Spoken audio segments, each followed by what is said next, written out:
Hi, hello guys. Medyo na-stress na ako guys. Mga namabas sa akin, mga nagbabanta sa akin guys. Hinahanap ko na si Manong Rider para matapos na yung problema. Wala na yung mga mambabash. Napatawad pala sa'yo, Manong Rider, sa nabasa ako. Ako po humingi ng paumin sa inyo. Gusto ko po kayo makamit. Humingi ng tawad sa inyo sa personal. Sa nagawa ko. Tawarin niyo po ako.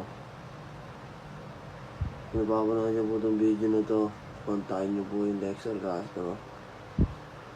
May pag-meet po ako sa inyo. Kasi po masyado na rin po kasi ako na-stress sa mga nagbabanta sa akin. Hindi ko na rin po talaga kaya. Hindi ko na alam gagawin ko rin talaga. Lagi kong iniisip. Kaya Manong Rider, kung sana po mapanood niyo po ito.